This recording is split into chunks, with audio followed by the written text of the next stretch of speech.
महादेव का फली ज्योतिष शास्त्र में आपका स्वागत है। आज का टॉपिक हम चर्चा करने जा रहे हैं कुंडली विश्लेषण पर। तो जैसे कि आप स्क्रीन पर कुंडली देख पा रहे होंगे, ये किसी शख्स ने मुझे ईमेल किया था, जन्म कुंडली उनकी, और उनका प्रश्न था कि सर मेरा घर की सुख शांति, पिता और दादा के सुखों में कमी और मेरे मामा तक की हालत खराब है। ऐसे कौन से अशुभ ग्रहों की युति मेरी कुंडली में बने, ऐसे कौन सा अशुभ योग बने हुए हैं मेरी कुंडली में, कृपा करके आप मेरी कुंडली एनालाइज करके मुझे बताएं और साथ में उपाय मुझे दीजिए ताकि मैं इन सभी समस्याओं से निजात पा सकता हूं। तो इसी टॉपिक पर आज हम उदाहरण के लिए कुंडली विश्लेषण करना साथ में सीखेंगे। और यदि आपको जन्म कुंडली विश्लेषण करना नहीं आता हो तो मैं इस पर वीडियो बना चुका हूं। यदि आपने उस वीडियो को नहीं देखा तो उस वीडियो का लिंक इस वीडियो के डिस्क्रिप्शन में दे रखा है, जाकर आप उस वीडियो को देख सकते हैं। तो बिना समय गवाए फटाफट हमारे टॉपिक की ओर बढ़ते हैं। यदि आप मेरे चैनल पर नए दर्शक हो तो कृपया इस चैनल को सब्सक्राइब कर लिए, साथ में घंटी के बटन को दबा दीजिए ताकि मैं जो भी नया वीडियो अपलोड करूं उसका नोटिफिकेशन सबसे पहले आपके पास पहुंच जाए। तो ये आपके सामने बर्थ चार्ट है। इसमें सबसे पहले हम लग्न को देखेंगे, कौन सा लग्न जातक का है।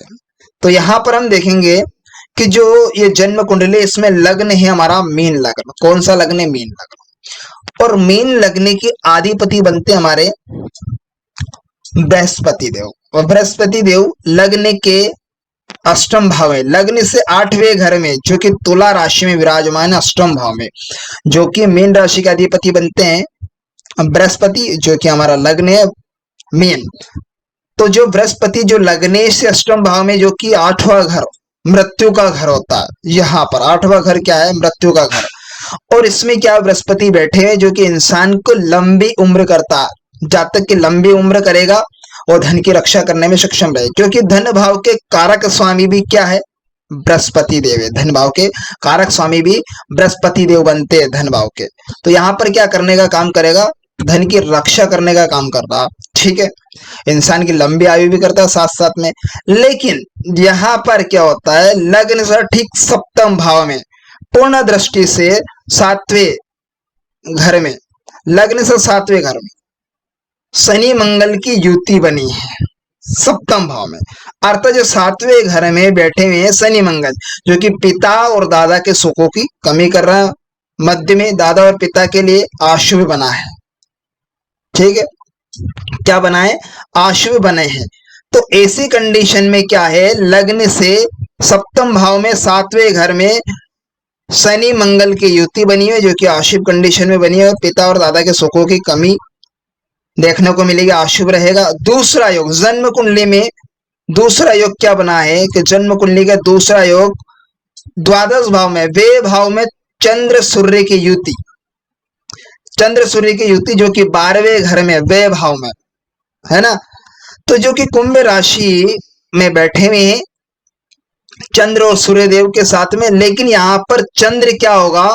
चंद्र यहाँ 12वें घर में ख्यालाती दुनिया में जीने को ख्याल करेगा, मानसिक डिप्रेशन रहेगा। और ऐसी कंडीशन में यहाँ चंद्रदेव यहाँ बैठकर, चंद्रदेव 12वें घर में बैठकर यहाँ हर खुशी के बाद गम देने का काम करेगा। कैसा काम करेगा? हर खुशी के बाद गम देने का काम करेगा। जितनी खुशी मनाएंगे उतना मातंग घर के अंदर छाएगा, क्योंकि घर का जो सुख शांति वो पूरी भंग करेगा। क्योंकि यहाँ पर देखा जाए चतुर्थ भाव का जो कारक स्वामी बनते हैं, चौथे घर में कालपुरुष की कुंडली देखेंगे तो चौथे घर में जो कर्क राशि आती है, कर्क राशि के अधिपति बनते हैं हमारे चंद्र देवता। ठीक है, अगर चंद्र जन्म कुंडली में नेगेटिव कंडीशन, अशुभ भाव में बैठा है, अशुभ होकर बैठे हैं, तो चौथे घर में जो कि घर का सुख शांति है ना, रुपए पैसे, इसकी कमी देखने को हमें मिलेगी। नित्य झगड़ा होगा, घर में अशांति पैदा होगी। क्योंकि यहाँ पे चंद्र खराब है तो राहु भी यहाँ रिजल्ट कैसा देगा? नेगेटिव रिजल्ट जातक को प्रदान करेगा। कैसा रिजल्ट प्रदान करेगा? Negative result. तो इसीलिए हमें यहाँ पर चंद्र क्या करेगा? हर खुशी के बाद गम देने का काम करेगा। जितने खुशी घर में मनाएंगे उतना वो दुख देगा। ठीक है, मामा की शहद को देखते हैं। तो मामा की शहद में यहाँ पर जब तुम अपना मकान बनाए, जब तुम तकलीफों का सामना करना पड़ेगा, क्योंकि 48 वर्ष के पूर्व तुम्हें मकान नहीं बनाना है, इसलिए मकान का सुख 48 वर्ष के बाद होगा, और 48 वर्ष के बाद ही मकान जातक को बनाना होगा। और घर में साउथ फेसिंग मकान, अगर ये जातक साउथ फेसिंग मकान में रहे और सामने खुला प्लाट, खुला बरामदा या बेरी, किकर, बबूल का पेड़ या पीपल का पेड़ हुआ, तो बेहद तकलीफों का सामना करना पड़ेगा। क्यों? यहां पर अगर देखा जाए तो शनि मंगल जो मंगलबद्ध होकर यहाँ पर, क्योंकि यहाँ पर अगर अष्टम भाव में देखेंगे तो बृहस्पति देव 8वें घर में बैठे, और इसकी वजह से 11वें भाव में भी इसके शत्रु ग्रह बैठे बृहस्पति देव के। ठीक है, तो यहाँ पर क्या हुआ, ऐसी कंडीशन में अगर यहाँ पर देखा जाए चंद्र की 8वीं दृष्टि और सूर्य की 1 2 3 4 5 6 7 8, यानी 8 टक्कर चंद्र मंगल, यानी 7वें घर पर। ठीक है, ऐसी कंडीशन में सूर्य और शनि को जब टक्कर मारेगा, सूर्य शनि की दृष्टि संबंध बन जाता है 8वीं, तो ऐसे में मंगलवत। और यहां पर भी देखिए,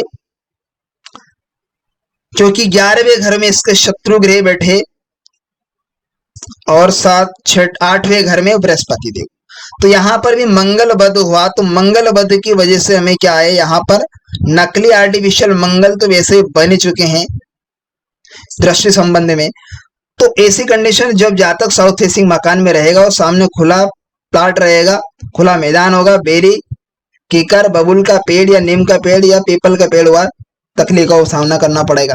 तो ऐसी कंडीशन में इसको साउथ फेसिंग मकान इसके लिए शुभ नहीं है। और घर की पहली रोटी में से आधी गाय की और आधी कौवे को, आधी से आधी कौवे को खिलाए, और नियमित रूप से ये उपाय करते रहे, पूरी जिंदगी चलना है। ठीक है, नेक्स्ट, अपना कान छिदवा कर सोना धारण करना है, क्योंकि 8वें घर में बृहस्पति देव को कहां पर पहुंचाना है, सेकंड हाउस में पहुंचाना है ऐसी कंडीशन में। तो अपने कान छिदवा कर सोना धारण करना है और पूरी उम्र धारण कर दो, बहुत बढ़िया। ठीक है, 43 दिनों तक। अब यहाँ पर अष्टम भाव में बृहस्पति देव बैठे, तो उसको मंदिर में पहुंचाना, मंदिर का घर है ना दूसरा घर में, क्योंकि पक्का घर बृहस्पति का दूसरा घर भी होता है। तो ऐसी कंडीशन में बृहस्पति का इलाज हमें करना है। तो यहाँ पर क्या करेंगे, क्योंकि यहाँ पे 11वें भाव में इसके शत्रु ग्रह बैठे, यहाँ पर क्या है, बृहस्पति देव को यहाँ से हटाकर हम सेकंड हाउस में पहुंचाएंगे। तो यहाँ पर क्या करेंगे, 8 साबुत हल्दी की गांठ लेकर मंदिर के अंदर 43 दिनों तक दान देना है, रखना है, मंदिर के अंदर रख रहे आना। ठीक है, तो 8 हल्दी की गांठ को 43 दिनों तक मंदिर के अंदर रखना है। तो यहाँ पर सेकंड हाउस में बृहस्पति देव अपने रिजल्ट देने में सक्षम हो जाएंगे। ठीक, अब यहाँ क्या करना है, चंद्रदेव द्वादश भाव में, जो कि हर खुशी के बाद गम देने का काम करेगा, खैरती जिंदगी में जिएगा। ऐसी कंडीशन में यहाँ पर चंद्रदेव को इलाज करना हमें बेहद जरूरी है, चंद्रदेव का इलाज हमें करेंगे। तो यहाँ पर क्या करें, 43 दिनों तक मिश्री का ढली लेकर, 12 मिश्री लेकर मंदिर के अंदर देना है, दान देना है, मंदिर के अंदर रख के आना है। ठीक है, तो यहाँ पर भी क्या होगा, चंद्रदेव यहाँ पे उच्च के बन जाएंगे, क्योंकि शुक्र की राशि ने वृषभ राशि, काल पुरुष की कुंडली में वृषभ राशि में चंद्रदेव उच्च के, तो यहाँ पर चंद्रदेव अपना पॉजिटिव रिजल्ट देने में सक्षम हो जाएगा। अब बचे यहाँ पर सूर्यदेव, जो कि यहाँ पर सूर्यदेव अपना पॉजिटिव उस भाव के अनुसार रिजल्ट देंगे, जो कि शुभ है। ठीक, अब यहाँ पर बचे हमारे शुक्र बुध की युति। अब द्वादश भाव में हमने चंद्रदेव का इलाज कर लिया। अब 11वें भाव में बुध शुक्र की युति बनी है, जो कि इसके अष्टम भाव की में जो ग्रह बैठे हैं बृहस्पति देव, इसके शत्रु ग्रह 11वें भाव में। शुक्र बुध का मेल बेहद खराब है, इसका उपाय करना हमें बेहद जरूरी है। तो इस उपाय क्या करेंगे हम यहाँ पर, कि तांबे की खोखली माला, ठीक है, यानी मटर माला जिससे बोला जाता है, इसको गले में धारण करना है।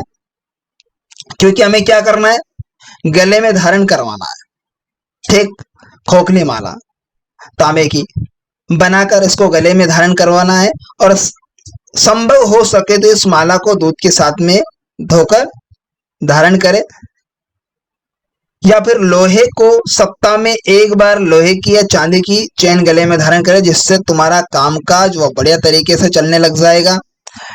ठीक है, और जिसके बावजूद क्या घर की सुख शांति आने लगेगी। फिर सोने की माला, जो मटर माला होती है, खोखली माला को दूध के साथ धोकर पहनना शुरू कर देना है, पहनना आरंभ करें। और हर हफ्ते में, हफ्ते के हफ्ते दूध के साथ धोकर पहनना आपके लिए शुभ रहेगा हो सके तो।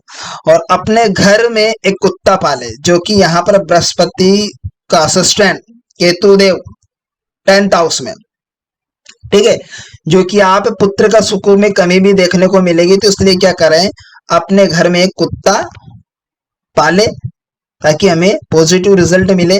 तो इस प्रकार से इस कुंडली में हमने इन अशुभ ग्रहों के योगों पर चर्चा की और इनका उपाय जाना, किस प्रकार से कुंडली एनालिसिस की जाती है। तो आशा कर आज का टॉपिक आपको बेहद इंटरेस्टिंग समझ में आएगा। तो मिलते हैं किसी नेक्स्ट वीडियो में, तब तक के लिए आप मुझे दीजिए इजाजत। ओम नमः शिवाय मित्रों।